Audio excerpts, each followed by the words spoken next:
All right, let's move on to another significant development here. You have three more countries, Ireland, Spain, and Norway, which have now recognized the state of Palestine. They're joining it's now some 80% of the world, actually, that does recognize the state of Palestine. Of course, our nation here, of course not, and Canada and some other of our closest followers also do not recognize the state of Palestine. They held a joint press conference to announce this shift in their diplomatic posture. Here's a little bit of the Irish Prime Minister and what he had to say. Last month, I stood on these same steps with Prime Minister Sanchez of Spain, and we said that the point of recognizing the state of Palestine was coming closer. That point has now arrived. Today, Ireland, Norway, and Spain are announcing that we recognize the state of Palestine. Each of us will now undertake whatever national steps are necessary to give effect to that decision. In the lead up to today's announcement, I've spoken with a number of other leaders and counterparts, and I'm confident that further countries will join us in taking this important step in the coming weeks.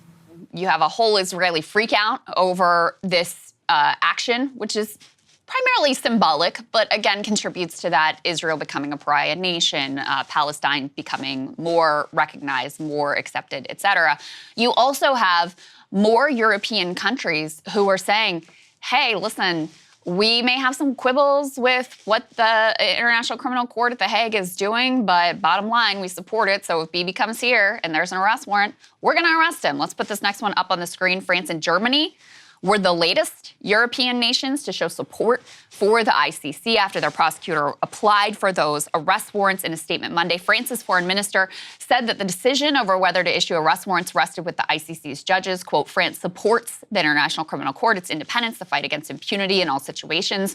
Germany, which has been, they describe, a staunch ally of Israel, certainly the case, described the court as a fundamental achievement of the international community. They did express reservations that the decision to apply for arrest warrants against both Israeli and Hamas leaders, quotes, gives a false impression of equivalence. Nevertheless, Berlin reaffirmed its support for the ICC. Quote, Germany respects its independence and its procedures like those of all other international courts. Saagar, I'm curious for your reaction to the significance of so many European countries saying, like, listen, if there are arrest warrants, we are going to do our duty. That's going to be the most important one. We will see in terms of the Ireland, Norway, and Spain. Yeah. It's a little bit, I mean, these are not top-tier great powers.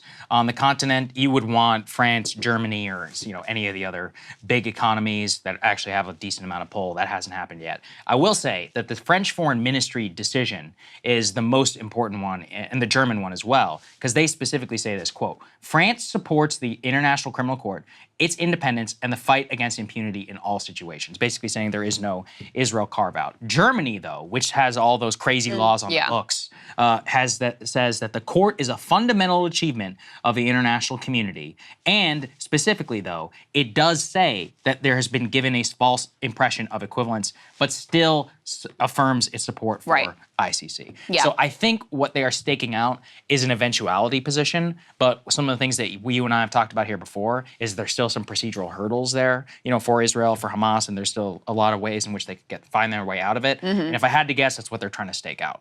In terms of the decision, like if it eventually does come to it, but they're going to be working behind the scenes, especially with the Germans, with some of the language that was there. There's going to be a real full court process. It was already happening on the ICC. I mean, in the announcement, the ICC prosecutor really chastised those, it seemed very much directed at the American politicians who were trying to bully and threaten them and suggest not only would they, sanction the ICC, which by the Biden administration has now signaled they're open to as well, Mr. International Law, when it came to Russia, suddenly very different tone when it comes to Israel, out and out suggesting sanctioning the International Criminal Court. That is wild. But the Republican letter suggested they would also sanction like their family members and that there would be it was like mafia language. There'd be a price to pay, et cetera, et cetera. So he was chastising them for saying that. He also indicated, I know you and Ryan covered this, that some politician, possibly Lindsey Graham, because we know he had spoken to him recently, said, this is just for, Africans. Thugs. Yeah, thugs Russians and Africans and Russians. This has not these, our allies. How dare you? But I think he's right. I actually think that's honest and true, which is correct. I mean, I agree. Yeah, but what it has been and what it should be are two different things, Saagar. There is no such thing. This kind of, I've been wanting to talk about this. If we go back to Nuremberg happened because we conquered the Nazis and basically put them on trial in collaboration with the Allied powers. Same with the Japanese. I mean, it's not, the idea behind it and the enforcement was that we had them under full-blown military occupation. Without that, it doesn't exist. I mean, it's true. The ICC, the United Nations, is a tool of the great power nations. That's why the UN Security Council exists. That's also why China and Russia has not signed on to the ICC or has not supported a lot of this stuff with Israel is because Russia— China does support this action with regard to Israel. Right, but they've supported on Israel, but we want to talk about Xinjiang? No way. That's never going to happen. And the Russians, they got all these breakaway provinces, right, in Ukraine. They're like, I'm not going to do that. So again, it's like, it's all fake, at least in my opinion. But again, there's a difference between what it is. You are not wrong in any way about what it is and what it should be and the way our politicians talk about it, right? Because they certainly don't openly talk about it as this selective tool of great power politics. And not just with regard to the ICC, which obviously, we're worried that those rules might apply to us, which is why we're not a party to it. We'll get to Lindsey Graham in a moment and some comments that he made about that, which was amusing. But, the grand idealistic notion that has been sold is that we have these lines in the sand that, we said we're going to try to protect civilians. We're going to try to protect hospitals. We're going to try to avoid allowing a genocide to unfold before our eyes. We're going to have these certain rules and standards and norms, and we're going to have these international bodies to enforce them when the local governments fail. Now, has that actually been what's happened? Of course not. Of course it's been selective. Of course they've been hypocritical. But that's why, previously we were talking about whether this legitimizes or delegitimizes the ICC. And I think it's a very fraught moment because in a sense, the fact that the rules could apply to Bibi Netanyahu, that he could face arrest if he goes to Paris again, that's profoundly legitimizing. That brings the court closer to its stated principles and what it is supposed to be. Not what it's been, but what it's supposed to be. On the other hand, there is a real risk that, they try, that they do issue the arrest warrants, and then it doesn't change behavior and it doesn't matter. And then everyone can sort of thumb their nose at it. So it's a moment of great peril. But if they didn't issue the arrest warrants, then they're automatically delegitimized given the extent and the clear nature of the atrocities. I don't disagree. And I think really this, again, is a very big difference in worldview. I am happy that this is happening. I want people to understand that the quote-unquote rules-based international order is not real. You're happy that what's happened? That the destruction of the idea that it's just for Africans and Russians is true. It's like the global international system is a tool of the American empire. We should all just be honest about what we are doing here. But I prefer that. We need bilateral relations, which are not in the fakery of, we have human rights and that's all really important, except whenever it's barbarian Saudis and then we need their oil. Or it's like anything. Let's just be real about what we're all doing here. Let's have an actual conversation. I think that's superior to the state of hypocrisy, having an acknowledgement of the reality of the world. I would prefer a world in which we actually did have norms and standards that were enforced consistently or as best as, as consistently as human beings can be expected to, where civilians are protected, where genocide isn't just allowed to unfold and we all just go, well, they're a big power and they got a lot of guns, so what are you going to do? I guess the Palestinians just have to watch their kids get slaughtered. I would prefer to live in a world where they actually lived up to the norms. Now, I think one step towards building that world is exposing the previous hypocrisies, understanding what the actual reality is now, and trying to make it so that you do have consistent application of the principles, which is, again, why I think it's really important that this has been applied to Israel, because it starts to build a more consistent regime where even U.S. allies can suffer some consequence when they're blatant war criminals, as Bibi Netanyahu maybe. is. I guess for me, it's about limiting principle. Like, for example, and this is going to sound real harsh, so clip it if you want to, but if Russia was committing a straight-up genocide, what would we do about it? Should we militarily invade a nuclear-armed power if they were committing a genocide? I would say no. I don't think it's worth it. And even though I think it's horrible, sure, I think we should, bring to bear whatever we can, but there are limiting principles of action, in the global system. And that's what I mean about being honest here. Yeah, it's a nice nice world, to be able to think that some global body can impose rules, but that's just not true. Like, all of it comes back to the force of power. And we are an empire. I think we should be honest. I don't even think it's necessarily a bad thing. It works to our advantage. Now, it definitely works to the disadvantage of some, but the hypocrisy is what drives a lot of other people crazy. So us, like, kind of revealing, it's like this international body has no enforcement except against, anti-Western leaders. I'm like, that's a good thing. People should. Not a good thing. People should see that that's actually happening. But we're at an interesting moment, though, because the unipolar world of American superpower, sole superpower status, it's done. It's over. It's gone. Maybe we're hanging on to the last vestiges of it.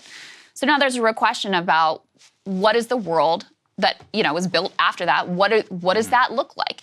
And you see some inklings here of South Africa and Ireland and some of the smaller countries around the world trying to actually pick up the mantle of the idealistic notion of what the U.S. had laid out before, and are trying to create more legitimacy in this system than has previously existed. The odds are stacked against it working. The odds are very much in favor of, okay, well, in the new order, you'll just have this push and pull between, who takes control of these institutions and how do they use it to their advantage, et cetera, et cetera. But that's not inevitable. So in any case, that's why I think this is incredibly important, and why I think it matters that you have France and Germany saying, no, we actually are, even though this is uncomfortable for us and we don't really like that you're charging Bibi and you're charging Hamas too, we think that's a false equivalent. That's totally complete bullshit. But anyway, put that aside, that they're still saying, no, we support it. And if they come here, we will arrest them. So there's no enforcement mechanism. I mean, that's real, right? Bibi likes to travel internationally. Yeah, sure. Israel prides itself on being this, global, high-tech country, very dependent on foreign direct investment. Their economy's already taking a huge hit. And their stance in the world, they're starting to realize, like, oh, even though we don't see it this way, people around the world see us as equivalent to Hamas.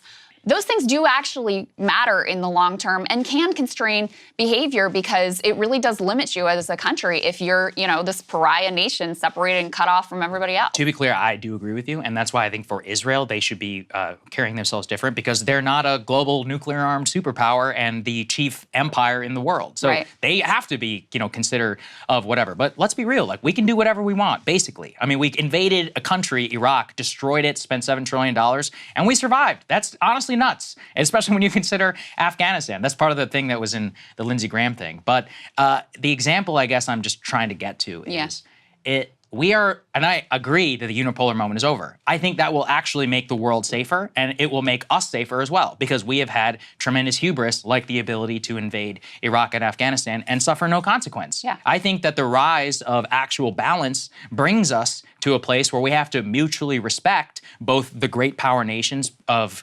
Russia, of India, of China, of the global, and especially growing GDP in Asia. All of that will make us safer, because we have to recognize our own limitations. And the problem with the quote-unquote rules-based international order, which is basically a template for American dominance of the world, is that we talk out of one side of our mouth and then we do something that is actually to our benefit. I would rather us just deal honestly with the world, which in a multipolar system, you do have to start operating more like that and not be blatantly hypocritical as we have done throughout the 80s, the 90s, and the mid-2000s. So in anything, I think we're returning to a more balanced system. I think the Israelis in the long term will suffer dramatically, specifically because they no longer have the unipolar umbrella that protected them in the Yom Kippur moment and others. And they assume they only need the United States. And in the short term, that may be true. Yeah, but it is true. Over the medium to long term, if there are any Palestinians who survive this moment, then I think it will be a much different political diplomatic landscape. So in terms of the Israeli reaction and whether they think that these actions matter, we've already brought you Bibi's response to the potential ICC arrest warrant. He called them, one of the greatest anti-Semites of all time or something. I mean, just completely unhinged insanity. Let's put this up on the screen. So Israel is saying they are now not going to transfer much-needed funds to the Palestinian Authority as punishment for 3 European countries recognizing a Palestinian state. So the fact that you had Ireland, Spain, and Norway say, we're going to recognize a Palestinian state. The Israelis are then punishing the Palestinian people for this stance of the European countries, which obviously makes no sense and is wrong and immoral, illegal, et cetera. Decision came from the psycho finance minister, Bezalel Smotrich, far-right leader, opposes Palestinian sovereignty, threatened to push the Palestinian government, they say, into a deeper fiscal crisis. He said in a statement he'd informed Netanyahu he would no longer send those tax revenues to the authority which administers part of the West Bank in close cooperation with Israel. So the Palestinian Authority already in really dire financial straits. There have been these ongoing negotiations.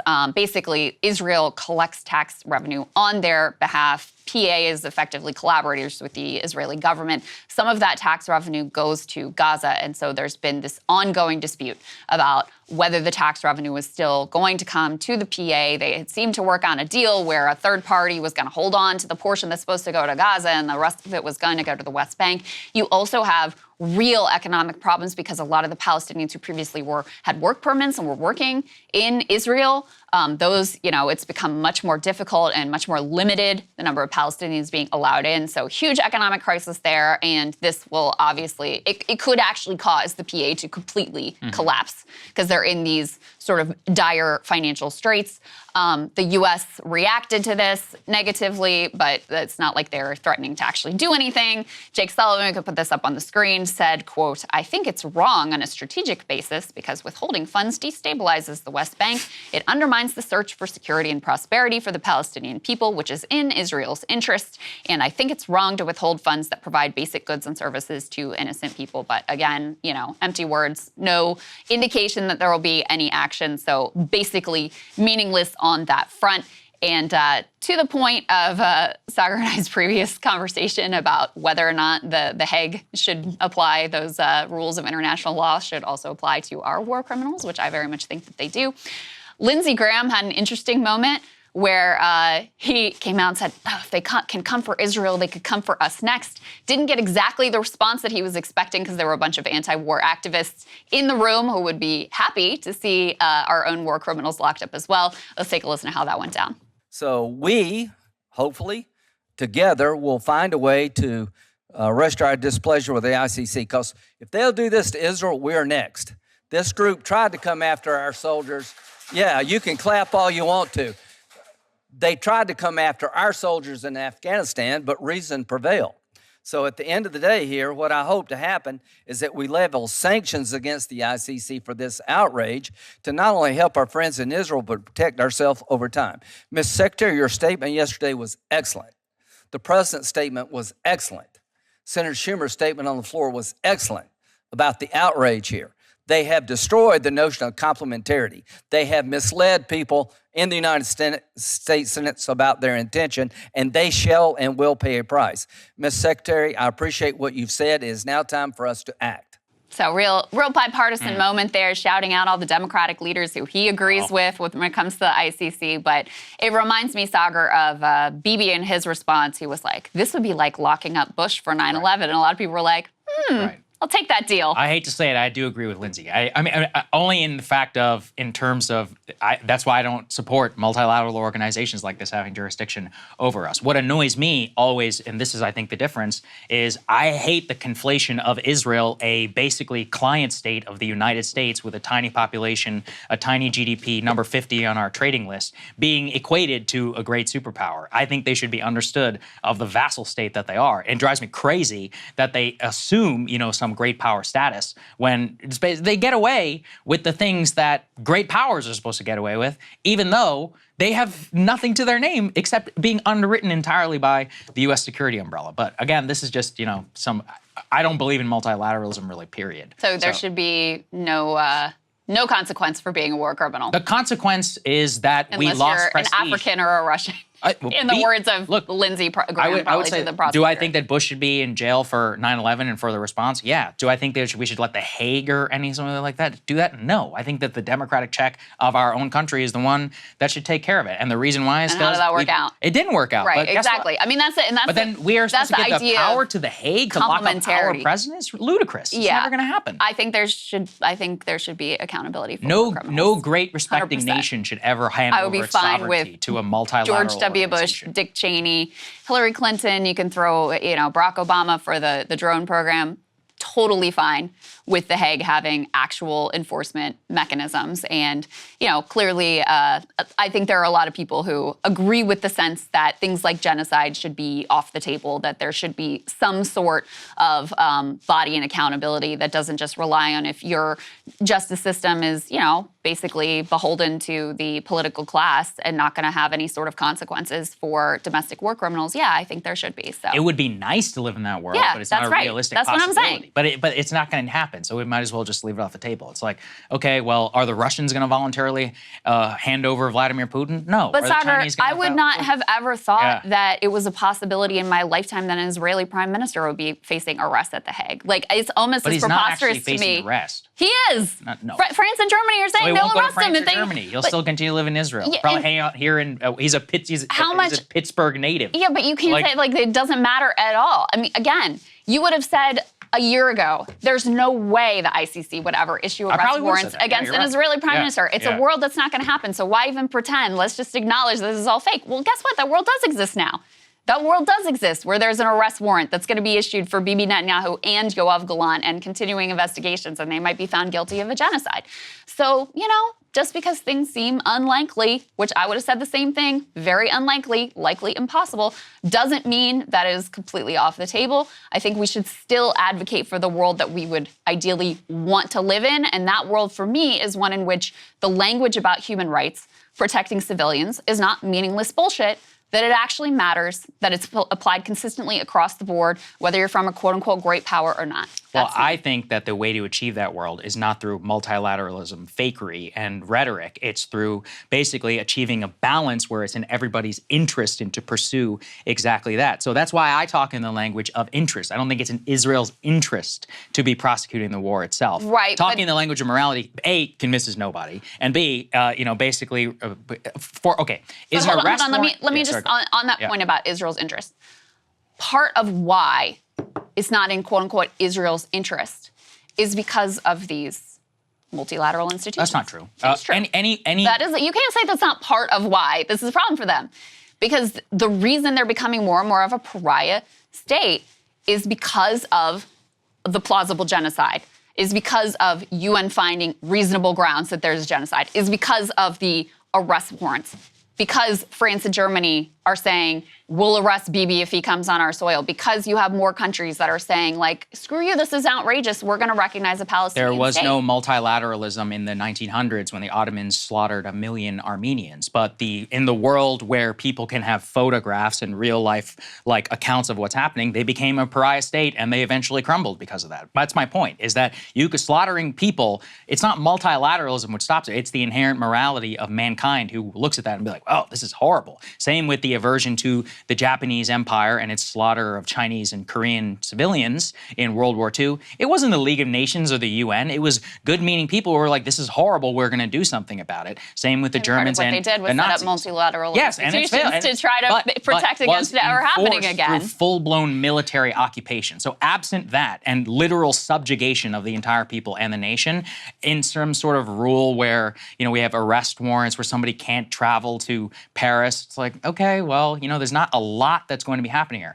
I'm not diminishing all of the importance of it. I do think it's going to have an effect. Yeah. But that's all I'm trying to get you to acknowledge is that it's not nothing. But there is my an point effect is that the multilateral you didn't need multilateralism in the 1900s for the British population to be outraged about what was happening with the Ottomans, right? You just needed people to be like, this is horrible, we're going to do something about it. Or, I'm trying to think, there's a lot of examples. Basically, since the invention of modern media and photography being able to go wide, all mass civilian slaughter has always been met with basically a horrified population in the rest of the world and eventual some sort of military action. You didn't necessarily need multilateralism to do anything about it. Now, they thought that it would be a fix for it, but obviously I think that was incorrect, and we saw it all fall apart during the Cold War whenever it became in the interest to ignore certain things. But which goes back to power itself is the only fix for anything. Even as broken as these, even as hypocritical and broken as these multilateral institutions certainly are, I would really submit that, the fact that we actually have a report that the ICJ may issue actual ceasefire injunction. This is from that Israel Hayom. Yeah, that's been credible in the past. I'm not that familiar with the outlet, but it's an Israeli news outlet. And apparently ICJ, South Africa had come back to them and said, listen, look what's happening in Rafah. You really need to issue an injunction. That it looks like may happen on Friday. We'll be watching for it, et cetera. But even the fact that there was this determination that a genocide was potentially, that it was plausible that the Palestinians' rights were being violated and that a genocide was occurring. Even that has had an impact, just in terms of, think about American political conversation. To your point about the population's revulsion mattering. You now have a plurality of Americans who say this is a genocide. You now have a clear majority of Biden voters, Democrats, who say this is a genocide. I don't think that happens if you don't have this sort of international legitimacy of putting that on the table. That really furthered that conversation. Now with the ICC arrest warrants, right? Bibi's not excited about the fact that he can't travel internationally anymore, that his life is personally, curtailed, what that means for him and his family and his son and the way he's viewed. Israel as a nation is not excited about the fact that they feel they're, correctly being seen as like on a level with Hamas around the world. They're not happy about that. I'm not saying it's an end-all be-all at this point, but even now, even in the state of hypocrisy and brokenness of these institutions, they still are having some impact. And so I just don't think you can deny that or deny the possibility that they could be improved, that this could be actually a step of creating more legitimacy where they actually matter more and constrain behavior more and have more I hear what you're saying. I'm not saying it had zero impact. I just point to this. What's going to be more impactful? The United States, the great power of the world, pulling weapons from Israel, or the ICJ? Of course, or the ICC? That's it. That's where power lies. I don't see those things as disconnected, because with Biden, it has certainly created, that's part of why you got this like little temporary pause. That's part of why they look increasingly ridiculous trying to defend, even complying with their own, with our own laws, like the Leahy Act. Part of what has put them in a difficult position and has perhaps made it unsustainable, to use your word from earlier, is that you have these, now you're shipping bombs to a war criminal. Now you're shipping bombs to a country that's plausibly doing a genocide, is creating more political pressure on you. I would posit it as much more just the straight up images coming out of Gaza and probably domestic political pressure more than ICC, ICJ. But I'm not saying that stuff doesn't matter. I'm saying they build on each other. Sure. And that it's not like it's a nothing. Right, exactly. That's it. I think you're confusing me saying it doesn't matter at all. What I'm saying is that the primacy of power and military force will always preempt multilateralism, which is why I think multilateralism is stupid and mostly doesn't work. And especially people who put way too much faith in institutions like the ICJ or the ICC or the United Nations or whatever, NATO or any of these other things. These are just constructs. They're parts of who else are power. we supposed to put faith in? Because it's clearly not the U.S. government. Well, then we should try to change the U.S. government, because they're the only force that can really do what we and maybe 4 or 5 other nations in the world are the only ones with the capacity to change anything. So I care a lot about our government, but I wouldn't put any stock in the UN or any of these other places, because in the long run, our action is always going to have more importance. You keep shifting them. You're like, I'm not saying they don't matter, and then you're like, they don't matter. So they don't matter. Why would you put? You said don't put any stock in the UN. That would indicate like it's completely meaningless. It doesn't matter. It doesn't help to constrain or drive any sort of behavior at all. And I just don't think that's an accurate picture of the world. You can say absolutely, of course, it would be more impactful if Joe Biden, if we pulled our support, it'd be over. There's no doubt about it. Part of what is building the pressure that could result in some sort of a shift, and has already resulted. I mean, again, Pelosi signing onto a letter saying we maybe should condition aid to Israel. Chuck Schumer calling for Bibi to be pushed out.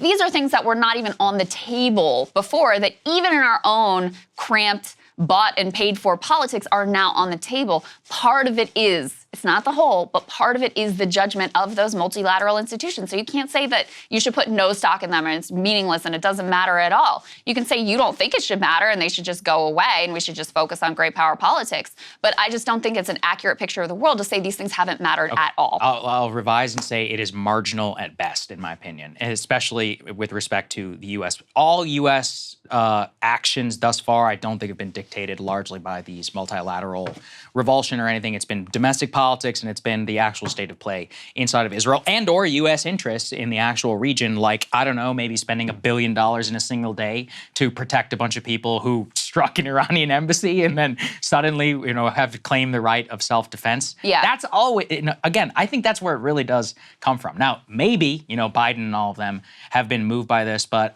considering that they immediately come out and blast the organization and don't even take it seriously, I don't see a lot of evidence for it. Clearly, the Israelis feel that these things are impactful. Yeah, and they should, because they're not a great power. They're not a superpower. Right, we but are. again, if you're saying it, it doesn't matter at all, like there's two players who have the most impact here, the U.S. and Israel. Now, I do think that these decisions have really shaped the conversation that's, you can now say, the word genocide was used on MSNBC. Again, a majority of Biden voters see it as a genocide. These things were fringe. You could barely say, you couldn't say it, right?